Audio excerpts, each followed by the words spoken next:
9 magyarnak, a már említett nagyon jól dolgozó magyar építőknek keményen kellett dolgozni, ismerkedjünk meg a hőseinkkel.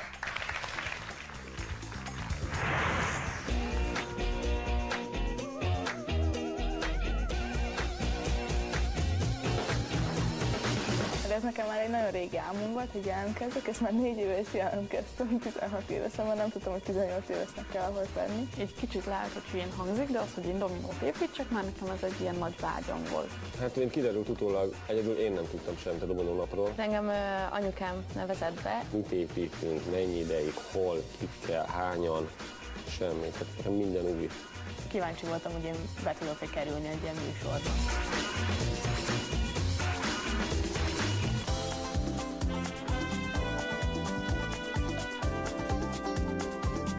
Ami leginkább megterhelő fizikailag az építés, de lelkileg viszont az, hogy alkalmazkodni kell másokhoz. Az építés alatt nekem az a legnehezebb, hogy végig koncentrálni kell, és ez nekem sohasem ment. Sok olyan projekt van, amiben kézzel kell építeni, és nem használhatunk hozzá vonalzót.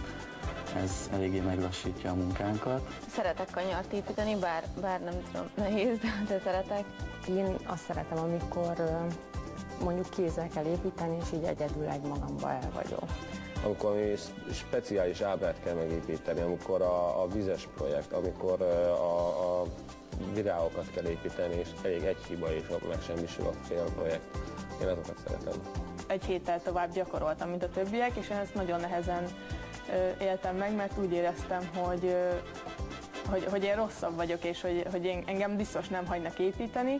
Így aztán, amikor átraktak, hogy mossak hengereket, meg ilyeneket, én már azt is borzasztó pozitívan éltem meg, hogy végre hasznos munkát csinálok, és már része vagyok a dominónapnak. Itt minden egyes nap kihívás tulajdonképpen, mert soha nem tudhatod, hogy milyen feladat vár rád. Döntöttem, nem sokat, sorokat, azt hiszem így, hogy egy sort vagy 2 sort. A legrosszabb az volt, amikor Szilvivel egy napig építettünk egy békát, és aztán valahogy belerepítettem egy dominót, és a mező közepén 2 sor ledőlt, úgyhogy az egész egynapos munkánknak annyi volt. Döntöttem. Keveset. 6-7-szer. Egyszer másét, javarészt a saját munkámat. A hangját azt nem szeretem, az szerintem kicsit kizökkenti az embert, amikor mindenki felkapja a fejét és nézi, hogy 4 napig körülbelül dolgoztam ugyanazon a területen, és minden nap ledöntöttem azt, amit az előző nap megcsináltam. Borítani, hibázni mindenki hibázik, és abszolút szerencse kérdése, hogy mekkorát.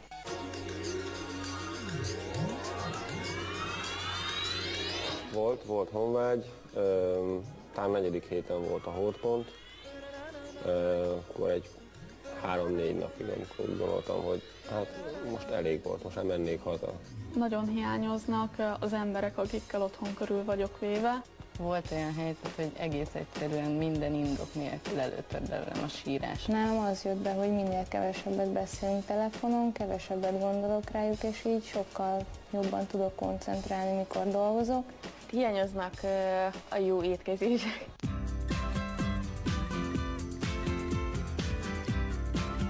Kialakul, vagy elmélyül egyfajta tolerancia a többiek iránt, kialakul egy teljesen másfokú szeretet, mint ami egyébként így a hétköznapokban körülvesz minket. Megtanultam, milyen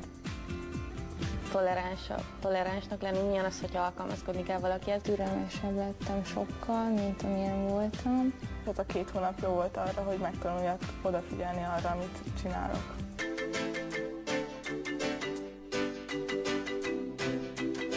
Törökülés idő után fáj, nyomja a bokacsontot. Néha fáj itt-ott, mert napi 8 órában görnyedni az kemény fizikai megterhelés. Most kék-zöld a térdem, mert annyira össze van nyomódva, és az úgy eléggé fáj. Most már térdelni nem nagyon tudok guggolni, nem tudok, de ezt a 2 hetet még valahogy átvészeljük.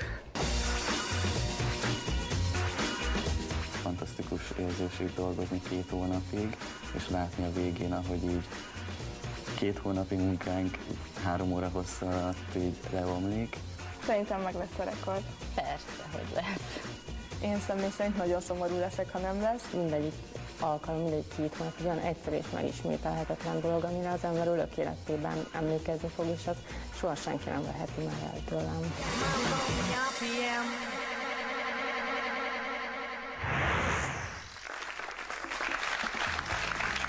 Azok, hölgyeim és uraim, a 9 dominóhős, akik 2 hónapig napi 8 órában egy világrekord megvalósulásáért dolgoztak.